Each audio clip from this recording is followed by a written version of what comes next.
It's a question about the Islamicity of the concept of consciousness. It's an interesting question. In contemporary Arabic, I guess that consciousness is represented by something akin to the idea of wa'i, that not only do we have senses, but we have the responsibility to process the information supplied by those senses. So the Holy Quran says, وَلِتَعْيَهَا أُذُنٌ وَاعِيَةٌ, so that a conscious ear might hear them. Very often we don't correctly process information supplied to us from the outside world. There isn't what the ancients used to call al-hiss al-mushtarak, which was the sensus communis, which was that part of the human consciousness or mind which took on board the enormous amount of information that's fed to us by the five senses and filters out that which is extraneous. So that part of consciousness on that basic level is that the sense of sight might feed to us in every instant thousands of individual pieces of information, but there is something in the mind that filters out everything that's irrelevant so that, as it were, the system doesn't crash. That's the most basic element of consciousness, which is a material function, essentially what they would call al-hiss al-mushtarak. But higher than that, there is the subtle aspect of the apperception of subjects, which is the way in which memory, al-quwwat al-hafizah in the traditional Islamic vocabulary, is aligned with this capacity to filter out and filter in information supplied from the outside world, and to engage that with the ruh, the spirit. And that is a very subtle thing. That the hardest thing to speak about in traditional religion is the nature of the soul. Imam al-Ghazali says that this is something tahayyara fihi al-aktharun. Most people are bewildered by it. And the Quran itself says, وَيَسْأَلُونَكَ عَنِ الرُّوحِ قُلِ الرُّوحُ مِنْ أَمْرِ رَبِّي وَمَا أُوتِيتُم مِّنَ الْعِلْمِ إِلَّا قَلِيلًا. They ask you about the ruh. They went to the Holy Prophet ﷺ and asked him about this ruh. What is it that's the essence of our perception, of having perceptions in the world and of processing decisions? What is it? قُلِ الرُّوحُ مِنْ أَمْرِ رَبِّي. The spirit is of the command of my Lord, and of knowledge you have been given but little. And in contemporary philosophy of mind, the definition of consciousness turns out to be the hardest of all issues. The issue of artificial intelligence nowadays, for instance, is very much on the philosophical agenda. Endless conferences about the possibility of the internet, for instance, acquiring consciousness. What happens if the internet, which is now at least as complex as the average human brain, one day acquires consciousness and actually starts to communicate with us? And philosophers often talk about that, and sometimes theologians as well. What happens if one day, for instance, I get an email from the internet itself, and the internet says, at 3 o'clock this morning I achieved consciousness, and I've looked at all of the information about religions that are stored on my database, and I have a lot of information, and I've decided I want to take Shahada, so what should I do? It's the kind of idea that philosophers of mind are playing with at the moment.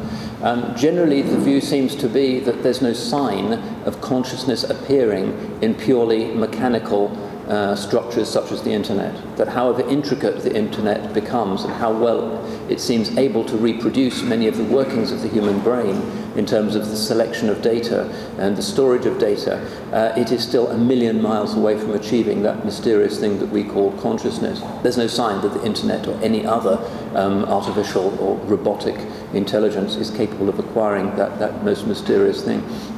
And that is really the sirr al-adamiyya, that is the secret of humanity and the secret of allama Adam al-asma'a kullaha. He taught Adam all of the names. That there is a sense in which a device, a mechanical substrate, cannot be taught the names, because those names have ethical dimensions which presuppose really enfleshment in a body. Justice and mercy and nurturing and all of those things are specific to humanity, and they are part of our consciousness. So just to sum that up, one could say that the nearest we can get to a definition of consciousness in our traditional understanding is that it is that thing that we acquire when we follow the prophetic commandment, تَخَلَّقُوا بِأَخْلَاقِ اللَّهِ, acquire the qualities of Allah subhanahu wa ta'ala. So that left to our own devices, we have certain bestial tendencies in which we share with the world of the Baha'im, the animals, and even the plants, which don't have a consciousness in any kind of recognizable human sense, because they're not capable of moral processing. To the extent that we overcome that nafs hayawaniya or nafs bahimiya and acquire something that is higher, and nafs al-natiqa, the articulate, the logical, the discursive soul, which is through acquiring these qualities that are in the divine and are not intrinsic in the world, then we acquire the mystery of consciousness. And it's very important as an aspect of spiritual growth as well, that not to have a consciousness is in a sense to be an animal, even to be dead.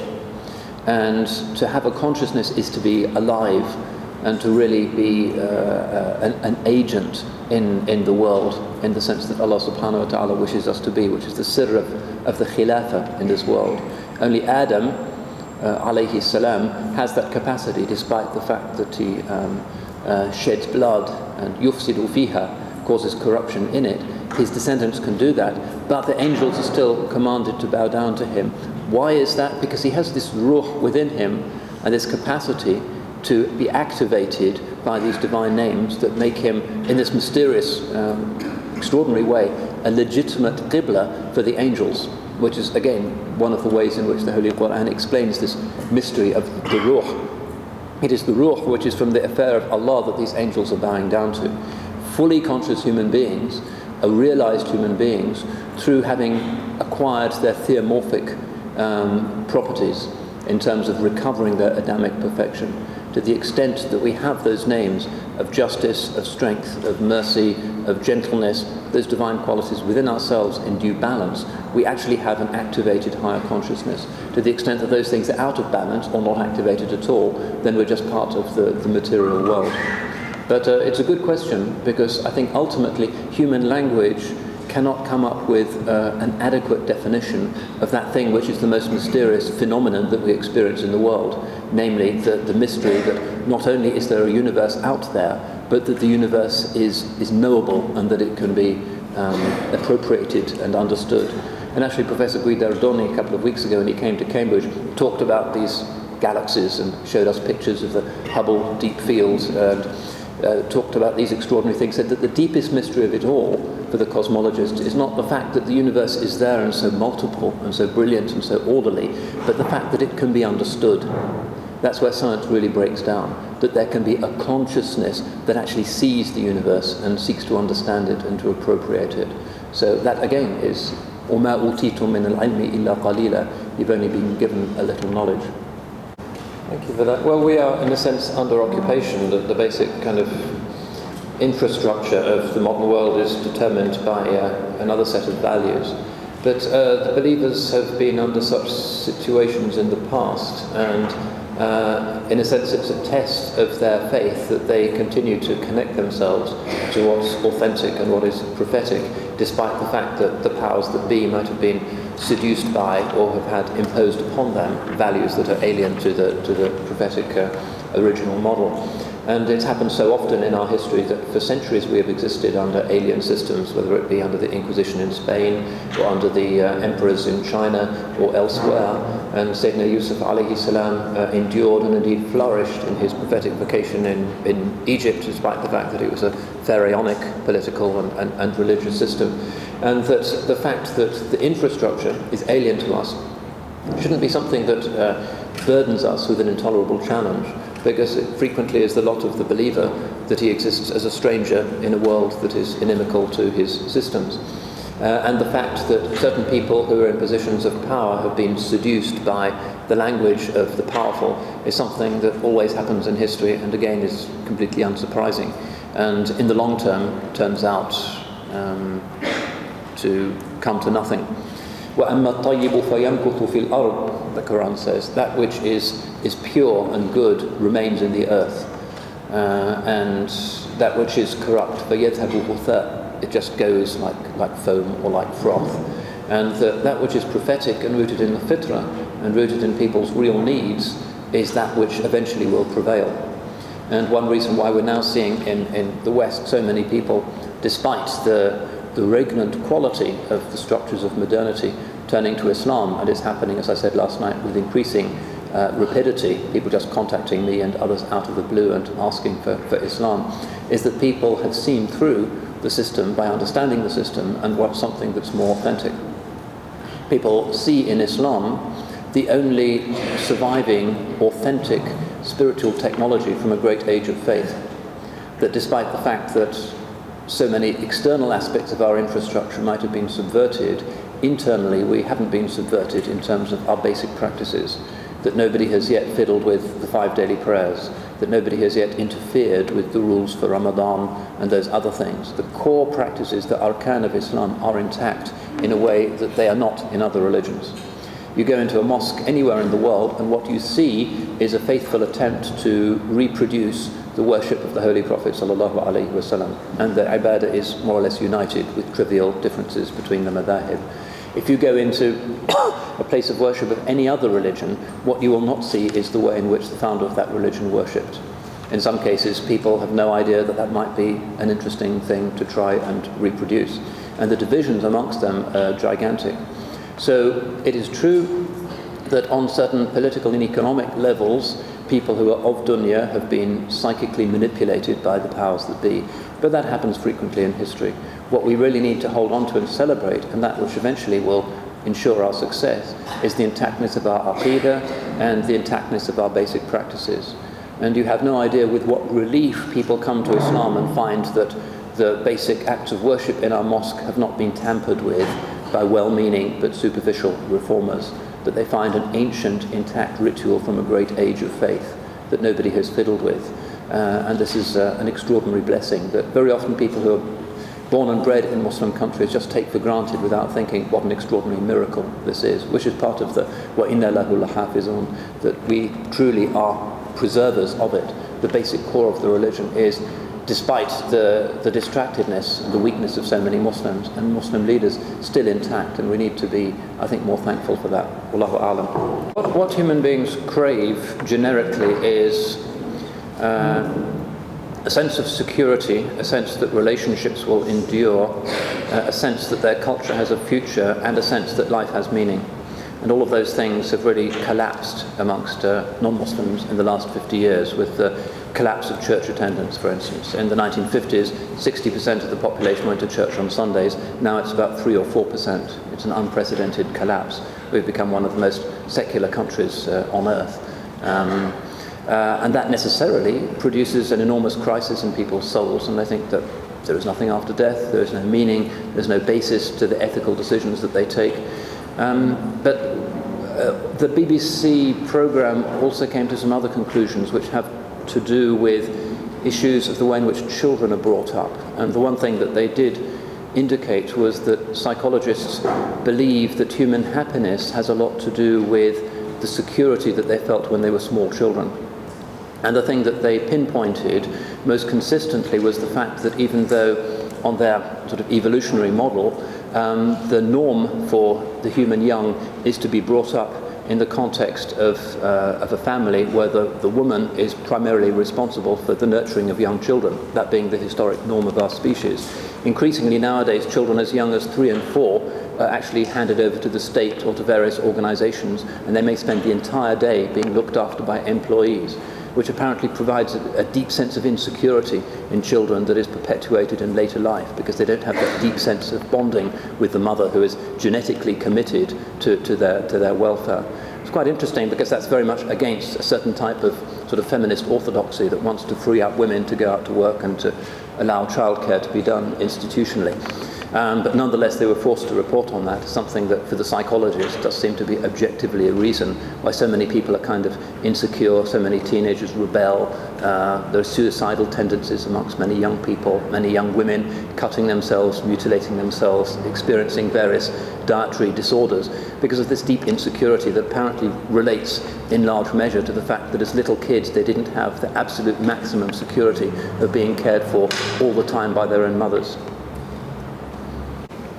Those are two very big questions. For the first one, it's true there's a fascinating range of hadith that seem to impute some kind of consciousness to even objects and rocks. For instance, the hadith, which is a sound hadith, where the Holy Prophet ﷺ says, "Uhudun jabalun yuhibbuna wa nuhibbu." Uhud is a mountain which loves us and which we love. And that wasn't just stated as some kind of poetic excess. That is something that has to mean something, and love is something that appears if there is a kind of consciousness. It doesn't have to be human consciousness. You can say, "My dog loves me," for instance, and that's a meaningful statement, without the dog really having anything like a ruh or a capacity to make moral decisions and to have a human type of consciousness.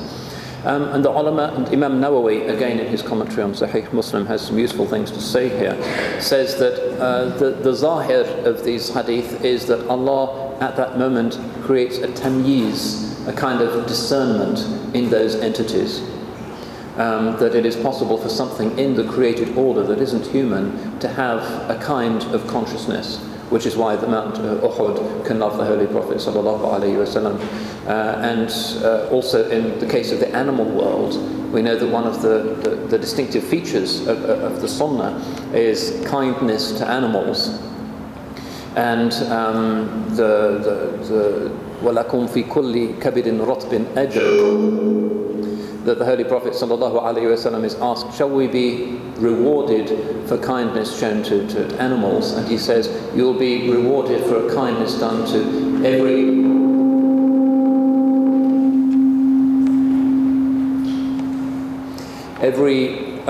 wet or moist liver, which means a kind of animal rather than a plant or an insect.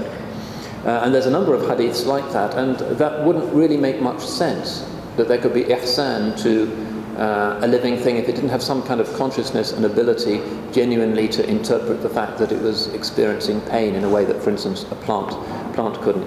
So Imam Nawawi says, yes, there is a tamyiz in those things, and there's many stories of ulama who have been able in some sense to communicate mysteriously with animals and to have a particular relationship with animals, and some of my own teachers were able to do that. One of my teachers was well known in East Africa. If animals came out of the forest and were terrifying people, or if cows had broken out of their enclosure and were lost in the forest, they would send for him, even though he was a kind of old man with a stick, because they knew he could just stand in the field and somehow, in an hour or so, those natural forms would be back in their appropriate place. And many Muslim cultures have experience of people who are able to do that. But that's not ruh, that's not really consciousness in the sense that human beings can have it, that Adamic highest consciousness, that theomorphic consciousness of having all of the names. Because a rock or a cow or a bird can't have all of those qualities in the sense that human beings can have them. And Sayyidina Adam had them, and you can't imagine the angels bowing down to the rock or to the bird or to the cat or the camel. They are a different order of creation. But still, in terms of, say, Lovelace's Gaia hypothesis that the world itself is some kind of living thing, it is certainly at an opposite pole from an animistic or pagan idea that says that there are spirits conscious in kind of trees and rocks and rivers and things. But nonetheless, we also believe that Allah in His omnipotence is capable of giving the miracle of discernment of some kind that our kinds of minds are unimaginable to those things.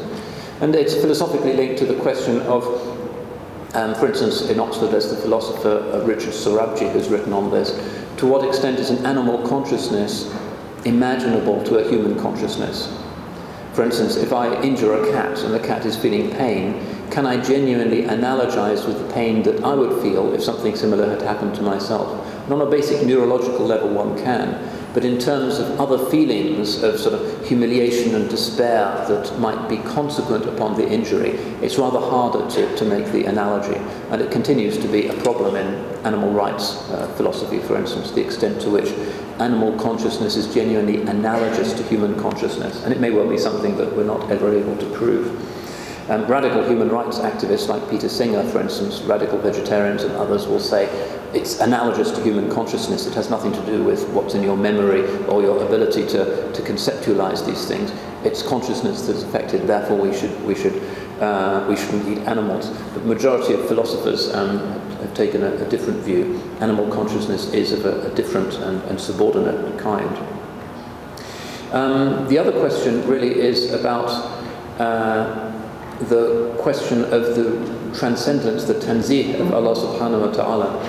And what a certain type of Orientalist tends to miss is the fact that the Quran itself speaks of the divine in two different registers which are complementary. That on the one hand there is the absolute tanzih, laysa kamithlihi shay, nothing is like him. There can be no valid analogy between finite things and the infinite source of those things, because there's no common measure between the finite and the infinite.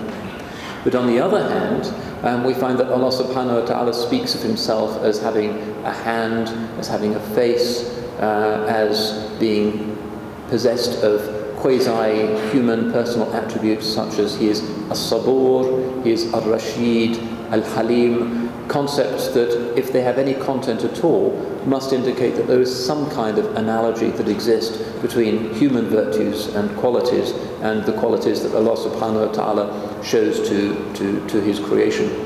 And those two registers in the Quran operate together in the interpretations of the greatest of our thinkers. Most of our thinkers have kept them separate, so that Kalam overwhelmingly deals with the God of Laysa kamithlihi shay, and it's all knowledge of what God is by inference from what God cannot be, a negative theology, the Nafi, Tariq al-Nafi.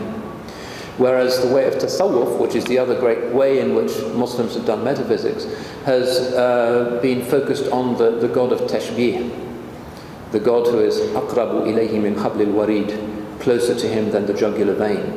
And the whole genre of Sufism, which is expressed in poetry, is overwhelmingly about Allah as the beloved, the one who can be known, and one lifts her veil and seeks to be united with the beloved. And there's a very kind of concrete imagery there that is also an authentic continuation of that other tashbih-oriented Quranic way of discoursing about the divine. The greatest thinkers in our history have been those who have been able to see how those two fit together. Imam al-Ghazali is the one whose views have been best received amongst the ulama. But Ibn Arabi is the one who has theorized most boldly about it. And in his context he would be speaking about the divine essence as having two modalities. There is the that and that, the essence of the essence, which is the unknowable other, the infinity which our finiteness can never accurately or meaningfully speak about. But there is also the that and asma, which is the divine essence which has attributes, which has qualities, which is equally a valid way of speaking about the divine, which is the divine as oriented towards the world, the divine that has qualities that are manifested in the created order and most evidently and perfectly in human beings, and al-insan al-kamil, through whom we can intuit the nature of the divine.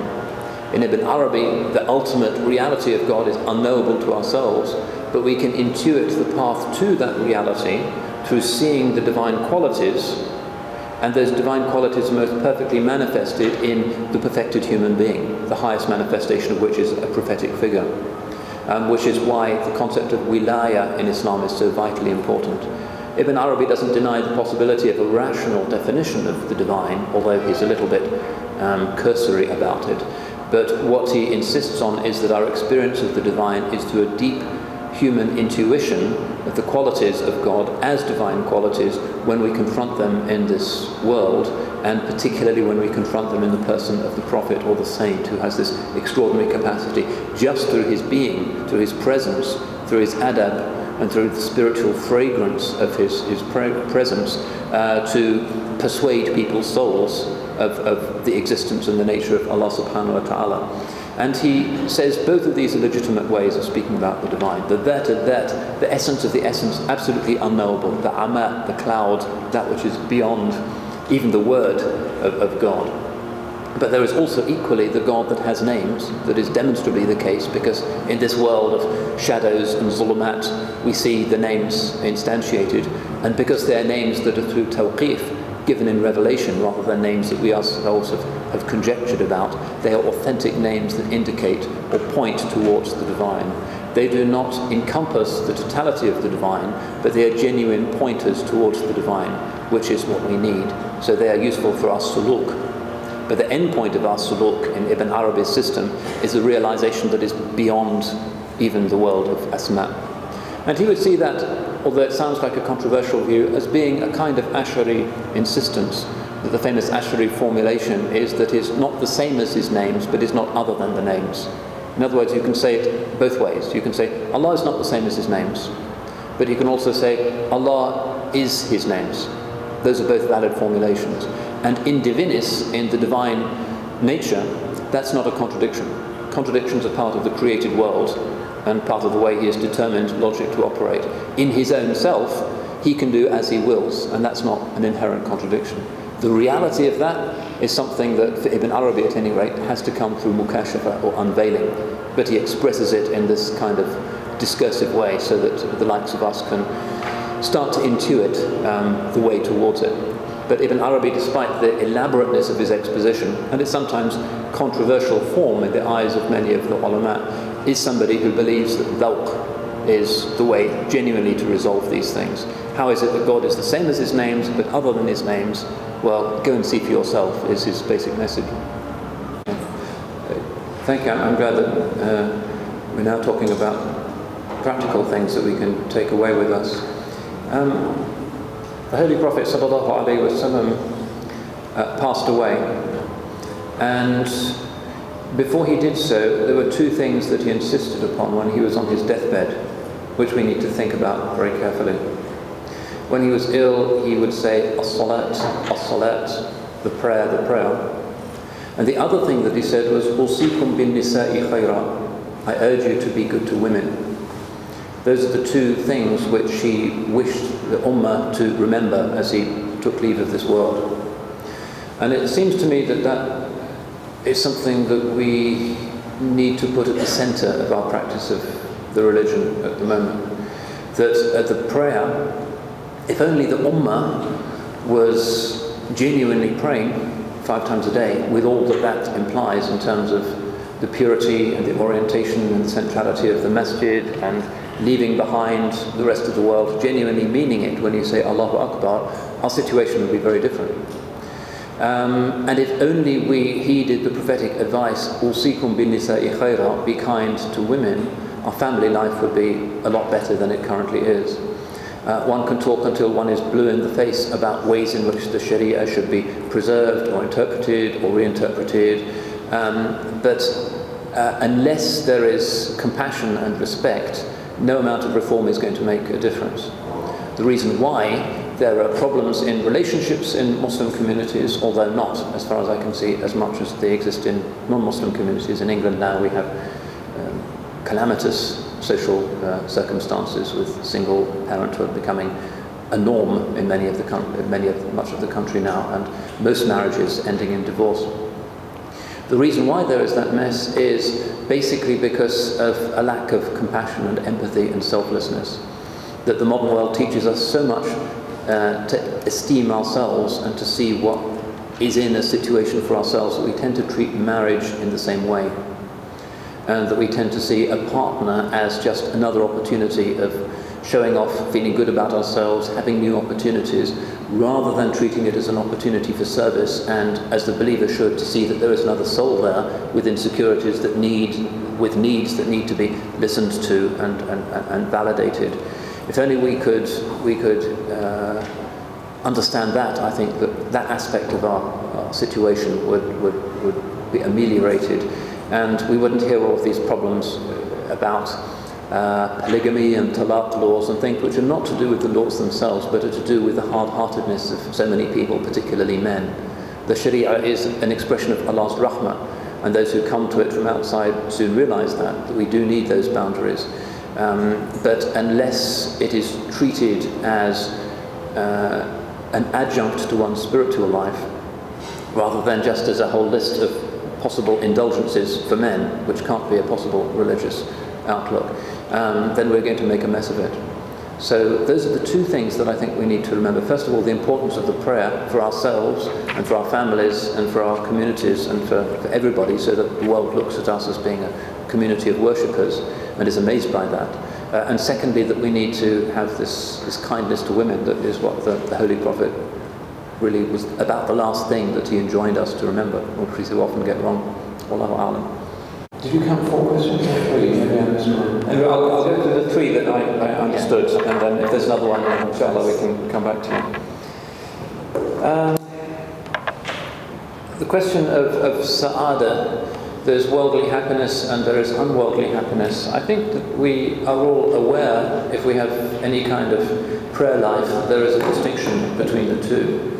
That when we have been given, through no merit of our own, a particular hal with Allah subhanahu wa ta'ala, that our instinct is to wish to bring happiness to other people.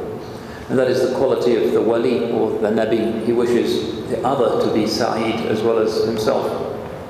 It's like the quality of the person who is in love, who is he loves his betrothed or his beloved so much that he's just full of benignness towards the rest of the world, and he wishes them to experience happiness as well, which is why that is actually a religious rather than a profane state.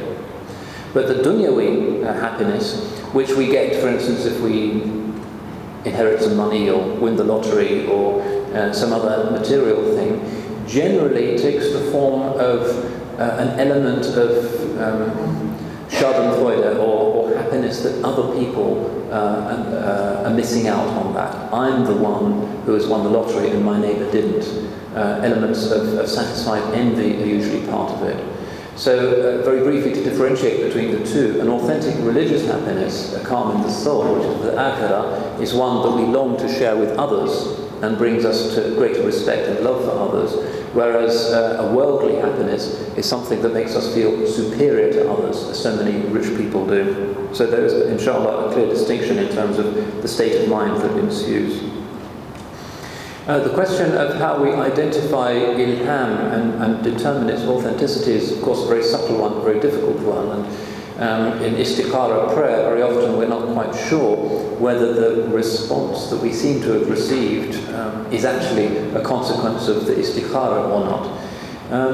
One of the qualities of the awliya is that they are able, through their spiritual refinement, to determine what is a genuine khatir or thought from beyond, from that which comes from the nafs or from some other source, perhaps even a demonic source. That's one reason why we need to cultivate ourselves and to overcome the nafs, because the more we overcome the nafs, the more able we are spiritually to differentiate between genuine angelic inspirations and those which are from the ego. The question of the treatment of mental illness and the relevance of using sort of pharmaceuticals in treating such complaints is again a difficult issue, and not just for believers. A friend of mine recently in the north of England had been diagnosed as a schizophrenic at least 15 years ago and given some very powerful drugs. And indeed, he did seem to have all of the symptoms of schizophrenia, and these seemed, if anything, to sort of get worse, although they seemed to be mitigated slightly when he was on the medication. He became dangerously violent. He would have to be sectioned in a hospital in Manchester, and his life was very miserable. His relationship broke down. His spiritual life was a calamity. And then one day, just maybe 2 or 3 years ago, he decided that he was going to stop taking all of these medicines altogether because he felt they weren't making him better. And he became worse for a while, but now he's more or less recovered. And now the men in white coats seem to think that probably most of his disturbance was actually caused by these powerful chemicals that were messing up his brain.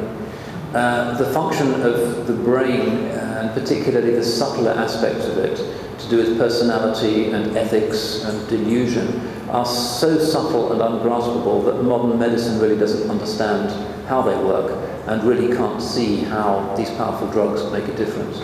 Overwhelmingly, the prescription of powerful drugs by psychiatrists and psychologists is on the basis of some kind of empirical or experimental evidence that these things seem to work. Treatment for manic depressives, for instance, lithium or lithium substitute. They don't really know how or why it works, but evidence seems to suggest that it does work, and so they continue to prescribe it.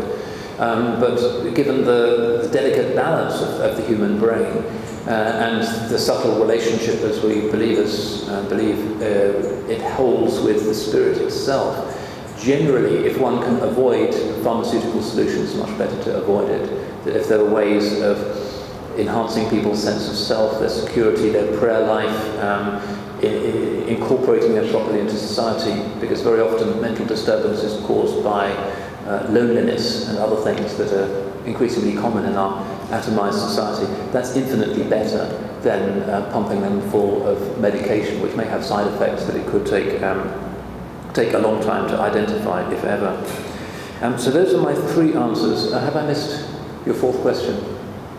The fourth question is, some Western theorists say that subconscious mind will represent our conscious mind, which means subconscious mind will affect our conscious mind. How do you react with that statement? Some kind of theory from Western?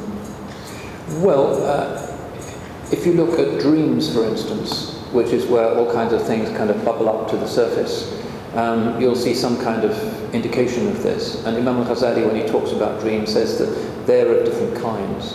That there are some dreams which are, he basically identifies three types.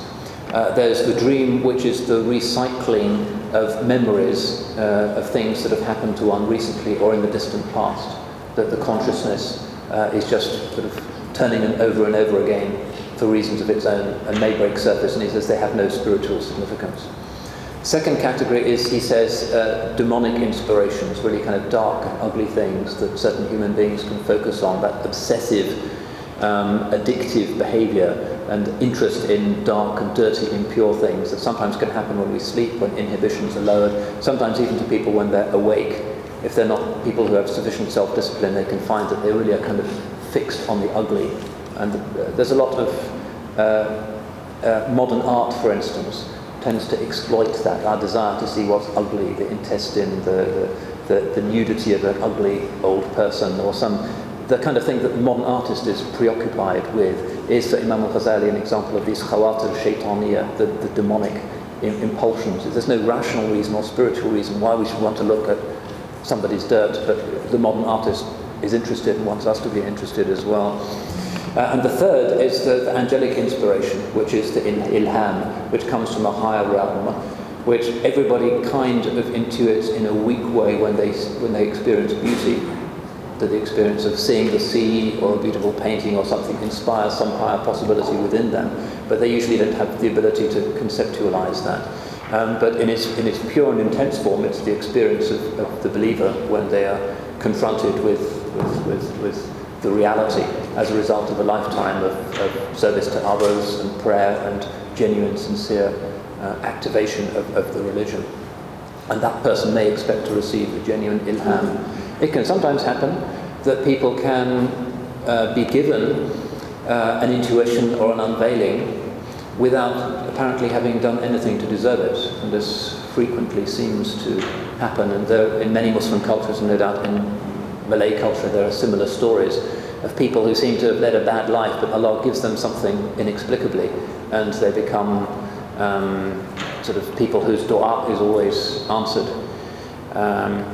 There's a story of a well-known saint in Delhi 400 years ago in India, and he was known that if you went to him and asked for his dua, the prayer would always be answered, and people would go from all around India to ask for his dua, even though he was this wild man who just lived on the street, and his company would only be with the children on the street, and he would play with them, and he would ride sort of toy horses with them, and that was his life. And the Sultan Aurangzeb wanted to ask this saint how he'd achieved this extraordinary degree. And the saint said, "I'm not interested in visiting the Sultan if you refused all of the invitations." So eventually the Sultan lowered a net from the palace window and grabbed this saint as he was walking beneath and playing with the children, and grabbed him up and brought him in front of the throne. And he said, "I just have one question for you. How is it that you came to Allah?" And he said, "The same way I came to you." In other words, a net was lowered and I was pulled up. I don't know how it happened, but it happened.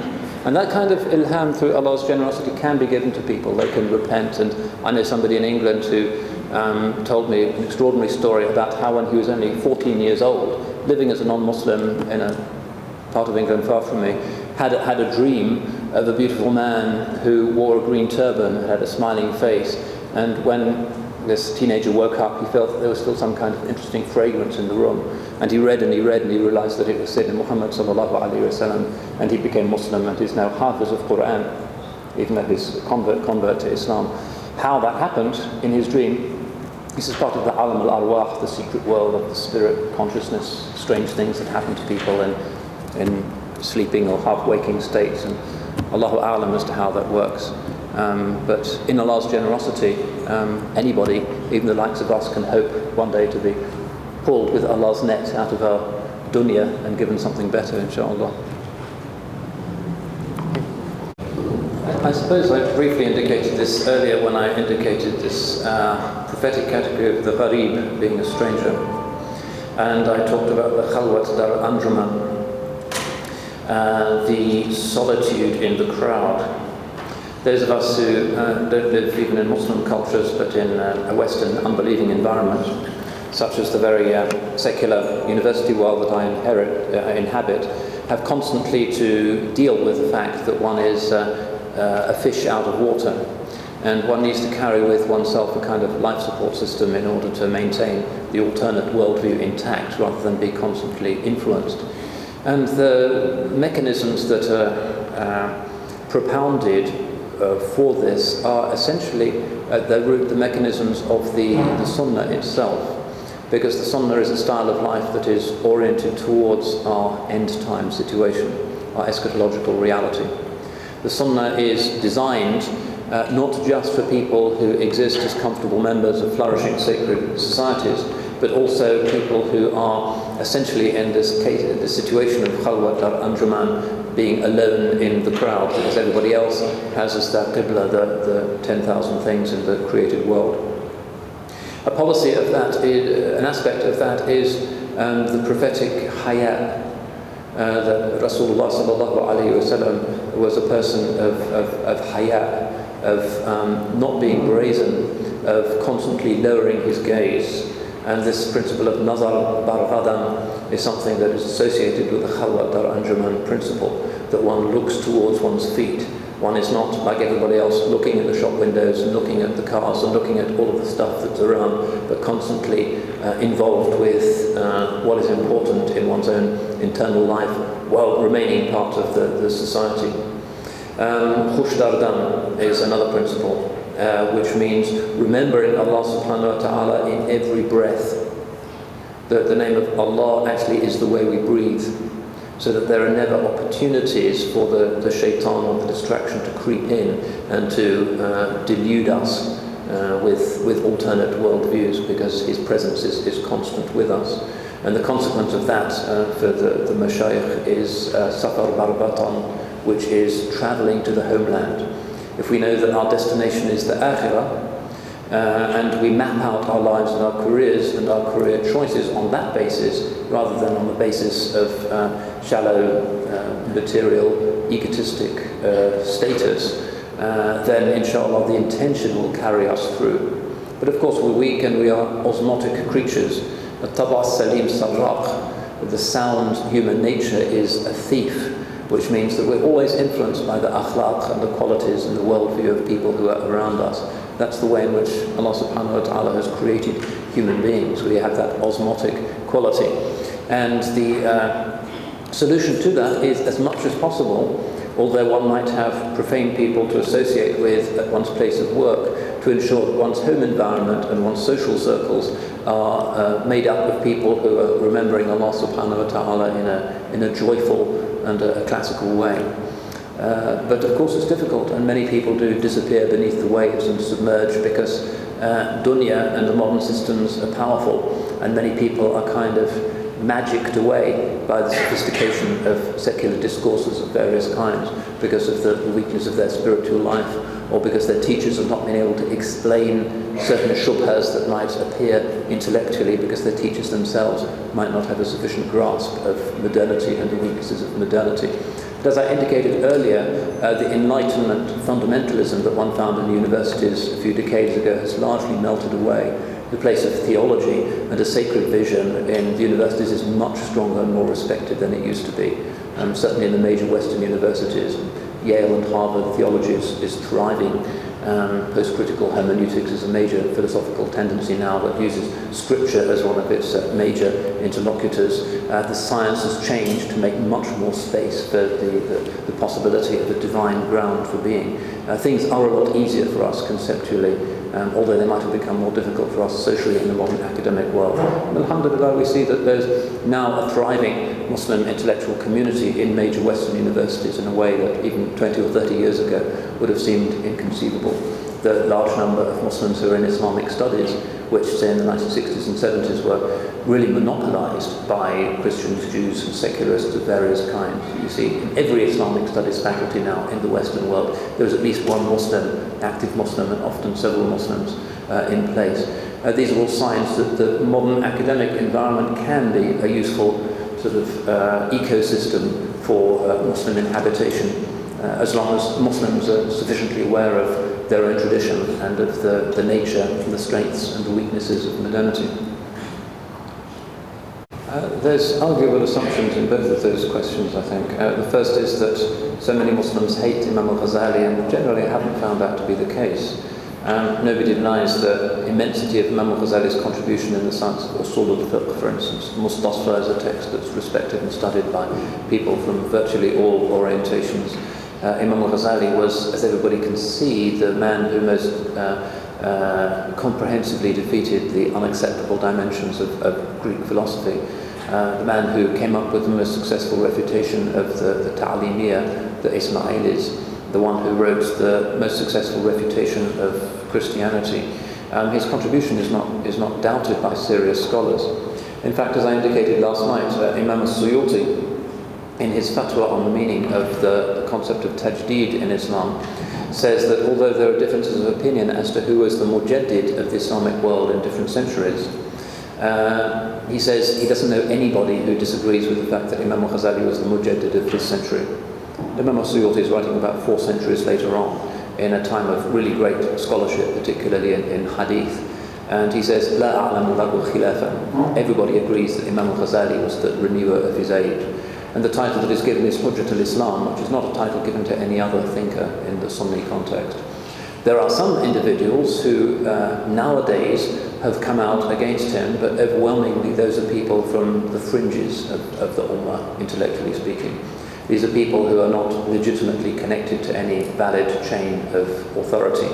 These are people who are modernists who basically wish Islam to be just another variant on the modern principle, and regard Imam al-Ghazali's focus on Allah subhanahu wa ta'ala as anachronistic. Or they're people who are ultra-literalists who think that Imam al-Ghazali's selective incorporation of aspects of philosophy and tasawwuf into Islam is something that was unnecessary. But what we're seeing now, I think, is a transformation in that. If you look at the history of the Islamic movement over the last quarter century, in the 1970s and 1980s, there was a tremendous upsurge of interest in Islam amongst young people across the Muslim world. It was a kind of spontaneous combustion everywhere from Malaysia to Morocco to wherever a revival took place, the Sahwa. That Sahwa very often was based more on emotion and identity than on any kind of deep reflection. The theological productions of those revivalist movements were generally emotive rather than analytical. I think that the newer generation of the Muslims now has seen that particular movement has kind of run out of steam, that the ideology of Islamism in that kind of 1980s way is no longer so popular amongst the younger generation, partly because it doesn't seem to have supplied very much, but has actually helped the Ummah, and has in some cases produced forms of violent extremism that clearly have produced disasters for the Muslims.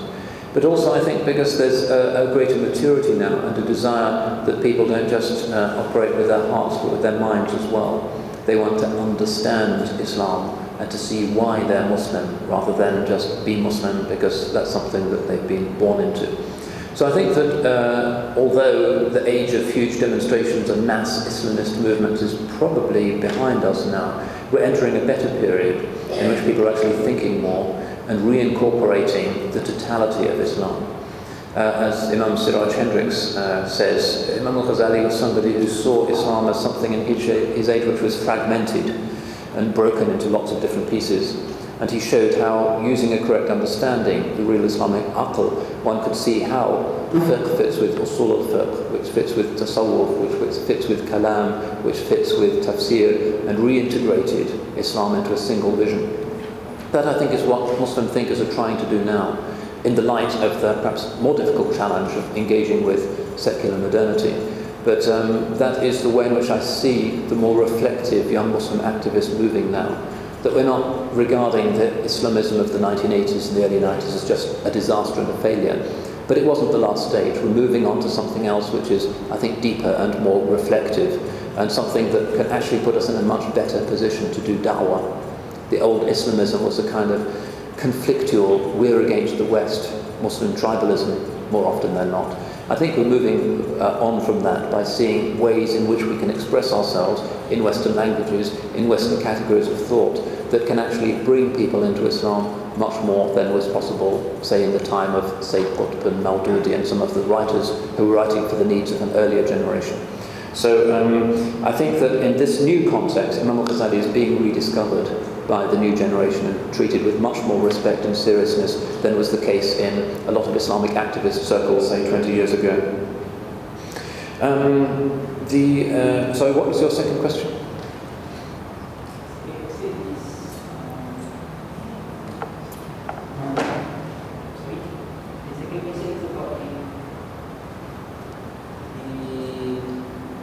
Touches of the modern medication. As we know, the pharmaceutical industry is one of the key components of globalization. Does this point to the fact that more and more human are godless, or is it because of lack of anything? Yeah, this is another thing that everybody is alarmed about. The extent to which chemical intervention can alter our consciousness, and the explosion in the global use of narcotics is just one visible expression of that.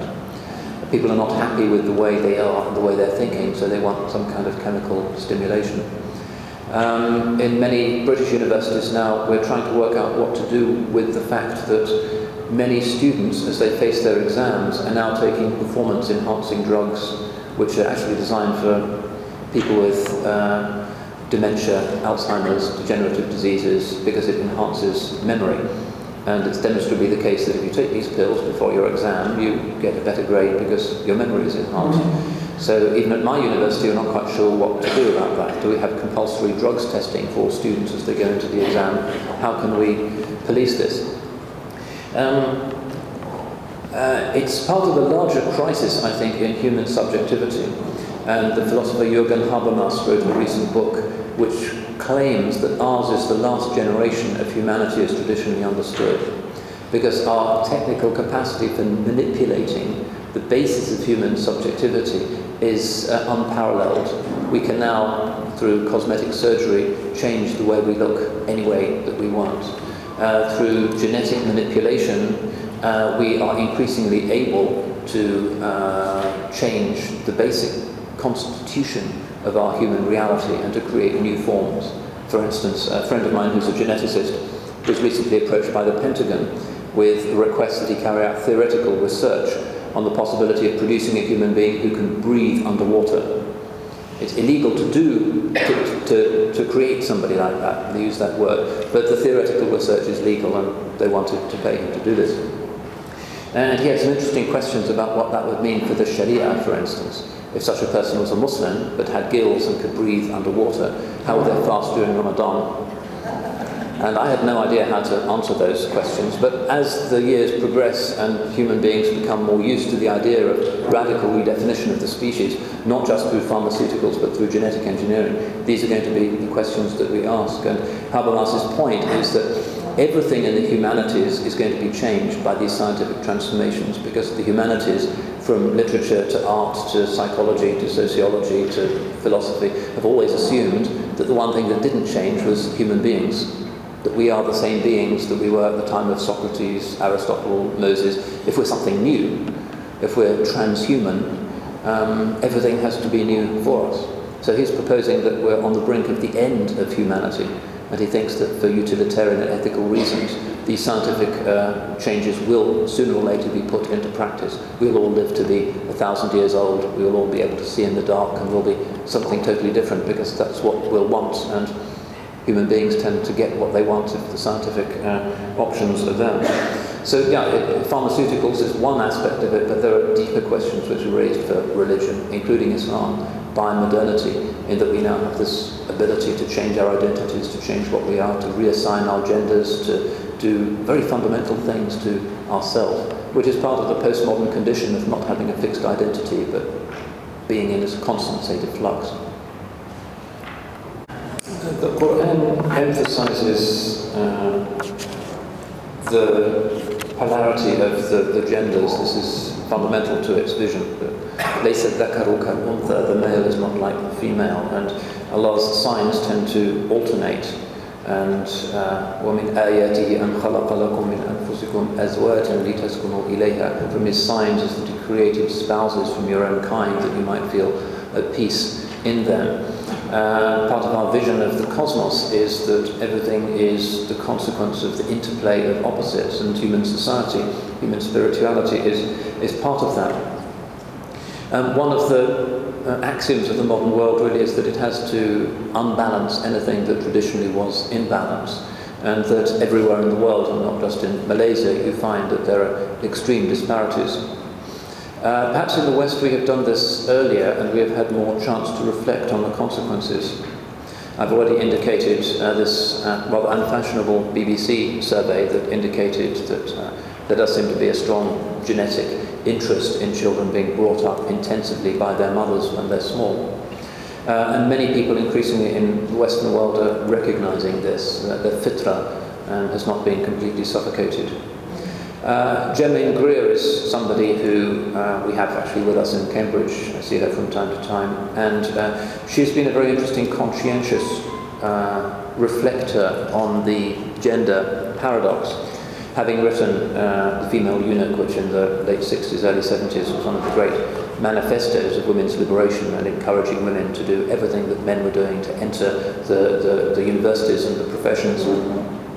30 years later, she published another book called The Whole Woman, in which she says that some problems, particularly those to do with male arrogance and ego, have been largely overcome, but we are facing a whole range of new problems now, and the evidence is that women are no happier than they were, and in many ways are unhappier. And it's quite interesting hearing that from somebody who was one of the pioneers of the feminist movement in the 60s. That there are new problems that women confront, such as the gigantic size of the global pornography industry, such as the fashion industry, which tends to be experienced as very oppressive by a lot of young women, the preoccupation with appearance, with dieting, the endless preoccupation with appearance and cosmetic surgery as another uncontrollable growth industry amongst the young. That really isn't a solution either. And that in the longer term, I think we will have to recall that the prophetic message is ultimately not about being politically correct in an achievement-oriented society, but in lovingly recognizing the differences that exist between the genders, and that the Islamic norm, whether the age likes it or not, is preponderantly for the female principle to be the domestic principle, and the principle that has the energy and the nurturing skills to look after the very young, and that the male principle is the principle whose natural habitat is outside the home and in the workplace. That was a view that was more or less blasphemous to express even 20 years ago in the West, but is increasingly a view that is being taken by particularly thinking women who are genuinely suffering as a result of the disparities that have emerged. There is no simple solution to it, but I think it's important that Muslims do recognize what is normative. It is, of course, the case that there is nothing in the Sharia that prevents women from being in university or in the professions, and they may well be able to make a genuine contribution and a service to society in that way.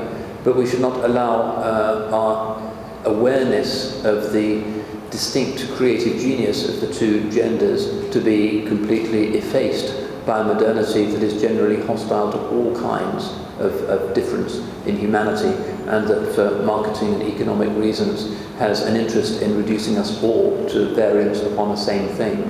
That same globalization makes young people almost identical across the world, listening to the same music, wearing the same clothes, having the same outlook, is also narrowing the difference between the genders. And that's something that I think, for the sake of the richness of human diversity, which is one of the signs of Allah subhanahu wa ta'ala, is something that we have to vigorously contest. And perhaps that's one reason why we find, in my own context in Cambridge, for instance, that about 9 out of 10 new Muslims are actually women. And they tend to be from extremely educated backgrounds. They're university students, they've got elite career pathways ahead of them. But they find that the modern approach really doesn't speak to them as women and as thinking spiritual beings. And they're looking for something very often a good deal more traditional. So these things tend to move in cycles. And maybe the disillusionment that you see in a lot of feminist writing now in the modern West is something that in 10 or 20 years will become normal in Malaysia and other places as well. Certainly something that we're working through.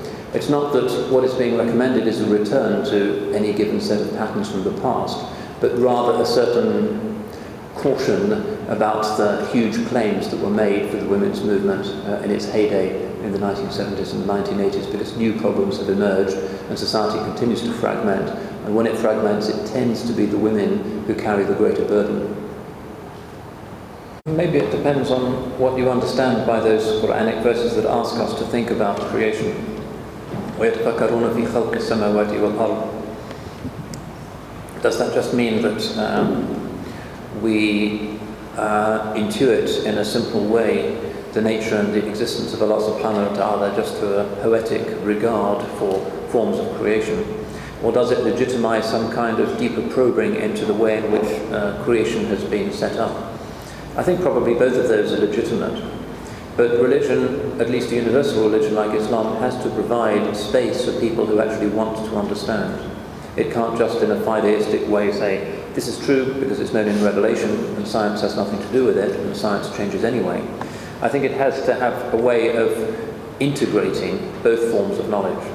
Because Allah's ayat, His signs, are there in Scripture, but He also has signs in the world. And just as we make tafsir of the Quran, we're entitled as thinking beings to make a tafsir of the way in which the physical world has been created. And the real mufassir will be able to show how those two things might cohere. Of course, there's no doctrinally fixed way in which that can happen, because the physics in particular does change. At the moment the model is string theory and quantum mechanics, but it's quite feasible that in 20 or 50 years there'll be a completely different model available. But I think that for people who take current models seriously, often for good reason, because the equations seem to work and the empirical evidence seems to be present, there has to be a way in which that is positively related to the data of revelation. That one cannot ignore the facticity of scientific discoveries where they are demonstrable empirical discoveries. And here I think one could partially bracket out things like evolution, because evolution is not experimentally verifiable. There are ulama who have done things with Darwin, but it's not in the same category as what happens in a Large Hadron Collider, for instance, where you can repeat the experiment many times and see if the hypothesis can become scientific fact. So I believe that for those inquiring minds who are intrigued by modern physics and what we now appear to know about the nature of the created world, that those physics have to be related in an organic and sophisticated way to the metaphysics of Islam, rather than pretending that religion inhabits some completely detached realm of propositions, which very often can be a way of secularizing the sciences. I think that if you say religion has nothing to say about the material world that the sciences define, that's a near neighbor to saying that religion really doesn't have a clue, and that religion should just inhabit a devotional space in the mosques and it can't genuinely participate in the larger intellectual conversations of the modern world, which do take science as being a very important conversation partner. Anything is capable of subversion. It's not just banking, but it's, for instance, things like praying and believing and teaching that one can do for the wrong reason. One can use them to advance one's self-esteem, one can use them to impress others. Anything is capable of being subverted. So it is very often the case that the forms of the economic and political infrastructure proposed by various Islamist movements can become vehicles for egotism and oppression. And some of the leaders of, for instance, the so-called Islamic Republic of Iran in the last 30 years have been people who clearly were in it for reasons of personal gain, for cronyism, for supporting the employability of family members, for exploitation of various kinds. That's just human nature, I'm afraid. But Islam is ultimately optimistic about the reformability of the public realm. The fact that very often people engage in religion for the wrong reason is not justification for simply not being religious, because that's the weakness of any system. People abuse other systems, whether it be socialism or capitalism or any other public ordering of human life for egotistic reasons. The strength of religion is that it has within itself, really, as its reason for existence, sophisticated methodology for restraining the ego, something that capitalism and socialism never had, for instance. So on a level playing field, if Muslims enter those disciplines, such as banking, with the aqidah as the basic engine of their involvement, inshallah, then those sectors will be more successful than their secular equivalents. But if they enter them just as a career path in order to maximize profits and generate prestige, employment for themselves, then that will be the way in which they're judged, and the results may be purely material.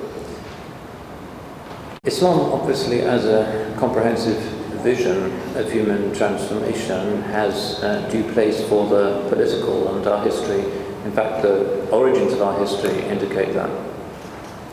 We are very far from being apolitical. But it's also the case that whereas the Quran and the Hadith provide meticulously detailed guidance for many obligations, such as prayer, fasting, financial transactions and others, the exact process by which somebody attains and holds political power cannot be said to be covered by a large number of verses and hadiths. And as a result, there is no single Islamic political theory. There are a range of views that the Ummah has historically developed. And Imam Ghazali has one of the well-known political theories in Islam, but there are many others. The Ottomans took a different view. The Hanafi understanding is different from the Shaykh understanding. And Islamic polities historically have been ruled by a wide variety of different sorts of people. You can see that in the fact that although we revere all of the four Khulafa Rashidun, each of them came to power through a very different kind of process. And no doubt there is a sign for us in that. They were, after all, Rashidun.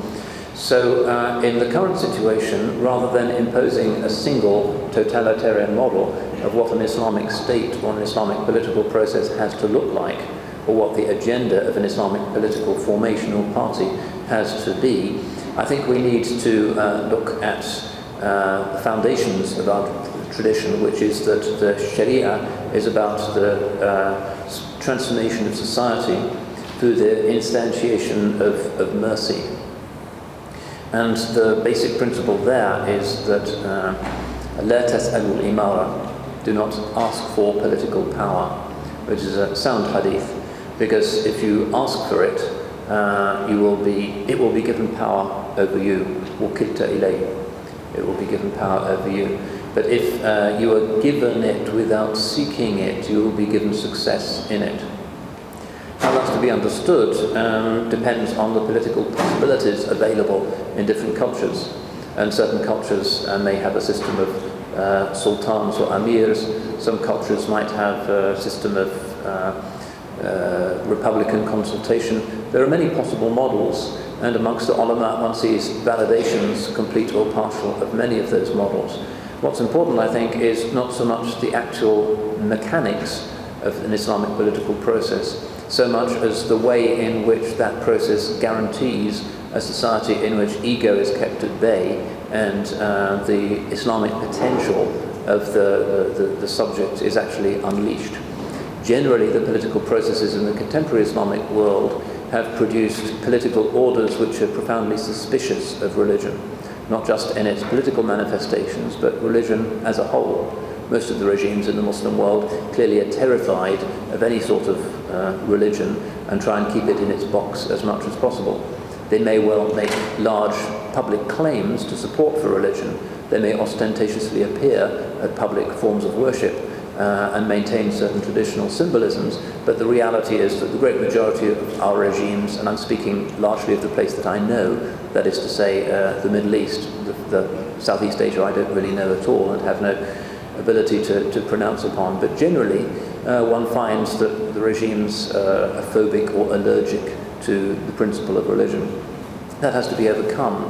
In Turkey recently we have seen the sophisticated reintroduction of the principle of piety into politics through the AKP and other political formations. That's one possible model of how to reintroduce ethical religion into a republican secular order. No doubt there are other possible models, but I don't think that there is a single ideology. And one of the great failings of a lot of political Islamism in the past few decades, it seems to me, has been that they've insisted in a totalitarian way that I think owes more to Western inspiration than to our own tradition on a single legitimate vision for the relationship of faith and politics, and a consequently totalitarian view of how the state should impose right behaviour on the population. Something which it's impossible to envisage traditionally, because whereas the modern state monopolizes legislation, the traditional Muslim state doesn't legislate at all.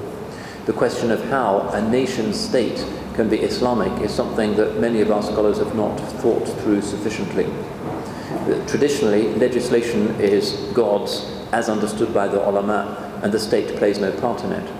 How that vision can be integrated into the modern system of the state, whereby the state alone legislates, and you have a legislature, which is parliament or some kind of council of ministers answerable to a monarch, hasn't been adequately dealt with. And this is a question that has appeared in various Muslim constitutional crises since the Tanzimat reforms in the Ottoman Empire, when the Ottomans joined in 1856 the Concert of Europe, and the state increasingly assumed the role of legislator with the promulgation of the Mudawwana, which was a basically Hanafi Sharia code, which was formulated by instruments of the state, really for the first time that had happened in Islamic history. I don't think that we have thought through the long-term implications of that, or the possibility of returning to a more traditional model, whether it is possible to have, as a component in the modern patchwork of nation states, a political formation which actually strips the state of the power to legislate. I'm not sure that that's a question that has even arisen in a lot of Islamist circles, because they tend to accept the Western model of the state as having a monopolistic power over legislation. Maybe one more question. Thank you. Well, the situation we have in Western Europe at the moment is anomalous in that the different European Union member states have their own particular constitutional arrangement or settlement with religion. So that generally in European countries the state contributes to the maintenance of Christian places of worship, which is the case in France, for instance. All historic churches in France, the great majority of French churches are pre-1900, and hence the maintenance of those buildings is actually the duty of the state, despite the state's official secularism. And there are similar arrangements in Germany. Very often theology faculties and seminaries are supported by the taxpayers. That's certainly the case in Germany, Denmark, and a lot of other European countries. The issue is really not whether we Europeans want some American model of a radical separation, but rather whether our traditional model of state involvement in the promotion of religion should continue to promote just one kind of religion, or should promote minority religions as well.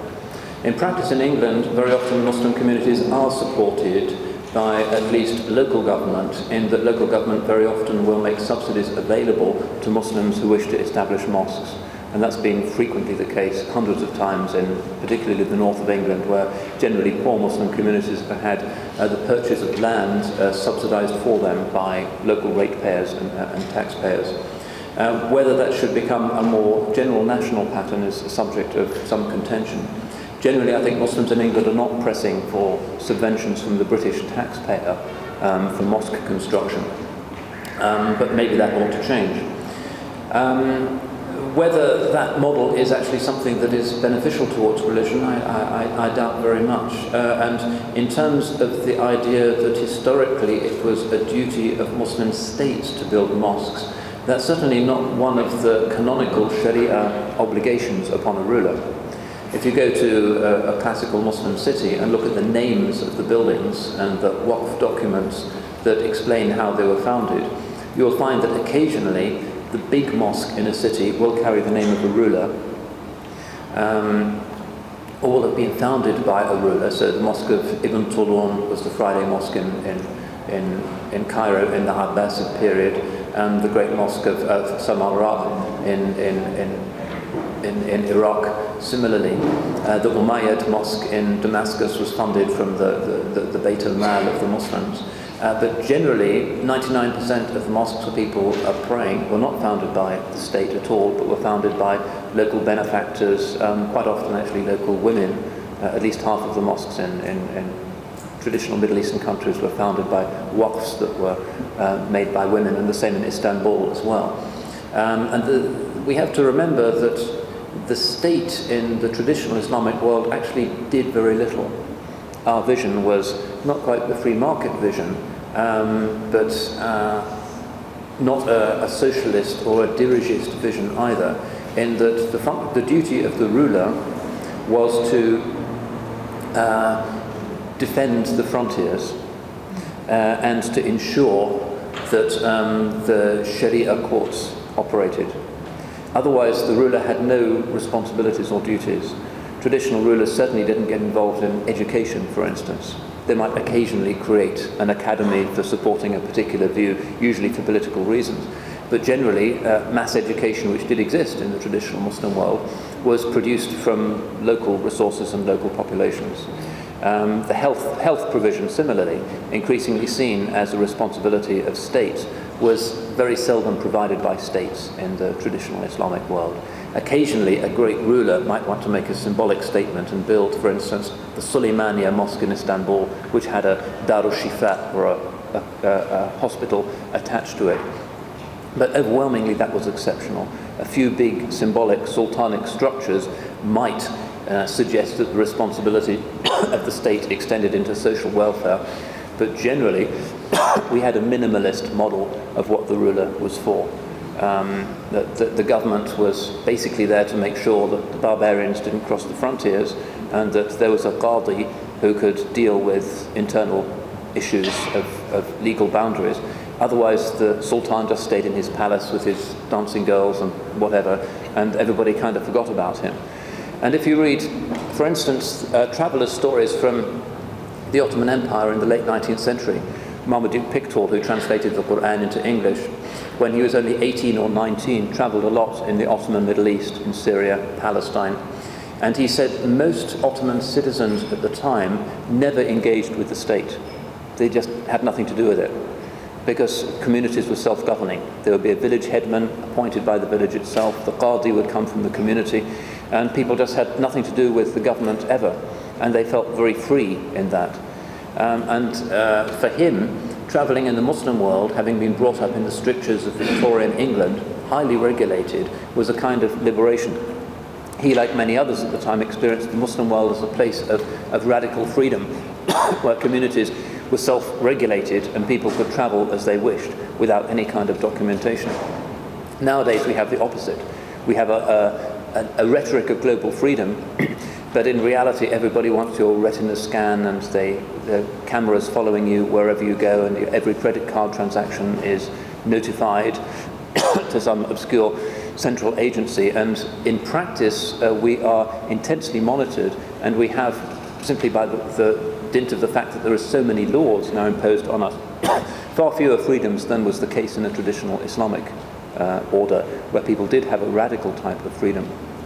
So that's a kind of answer to your question, but it's counterintuitive for a lot of modern Muslims to assume that what we want is a model of an Islamic state that dictates education, that dictates healthcare, that performs an almost socialist function.